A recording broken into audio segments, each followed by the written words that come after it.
gancho, esa técnica de tecer que moitos lembramos na casa dos avós, entre mantas, manteis e tapetes. Marcou a decoración das casas de toda unha época, un tempo que parecía algo do pasado, pero o gancho xa non é cousa de avoas. Hoxe esta técnica volve estar de moda, especialmente entre os máis mozos. O que antes era sinónimo de tradición, agora convértese en tendencia, presente en roupa, decoración e mesmo accesorios para os nosos teléfonos. Quen o ía dicir, non hai tantos anos?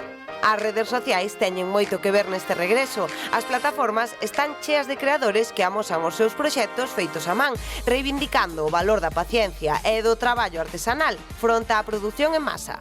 Así, o gancho deixa de ser só unha tradición do pasado para converterse nunha forma de expresión, unha afección que une xeracións e que demostra que o feito a man nunca pasa de moda. E se tes un mantel de gancho na casa, xa sabes, pono por riba da mesa, porque hoxe volve ser tendencia.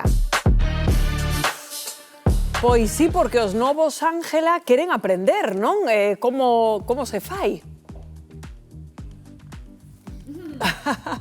E tan novos. Pois sí, cada vez xente máis nova pois lle colle o gusto a isto do gancho. Tan novos como a Marta. Marta, ti cantos anos tes? 12.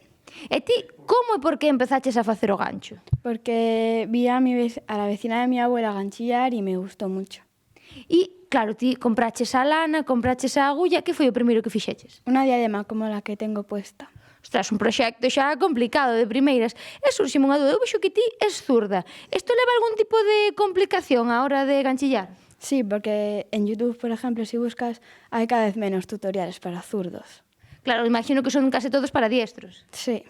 Pois xa vedes, sendo zurda, pero eu fixo unha chea de cousas, como por exemplo, este canciño e esta ovella. Cantas horas leva facer un bicho destes? Sobre 10. Mi madriña, 10 horas. Entendo que cando estás facendo un bicho destes te olvidas un pouco do instituto, dos amigos incluso. Sí.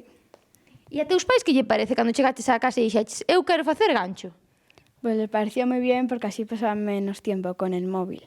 Pois xa vedes, unha suxerencia para non pasar tanto tempo co móvil. Chelo, ti moito tempo co móvil non pasas, non? Eres aquí a máis maior da asociación. Que che parece que esta rapaza lle estea dando aquí ao ganchillo? Bueno, eu tamén teño un móvil, Claro, pero claro. O que pasa é que hoxe viñamos a falar de ganchillo. Que che parece que a xente nova lle dé ao ganchillo? Gústame moito que esa nena que ganche tamén como ganchilla. Claro, antes facía todo o mundo, ahora xa faz por hobby, porque ti ahora tampouco estás facendo un jersey, que estás facendo? Ahora estou facendo un, como se chaman? Un osiño destes.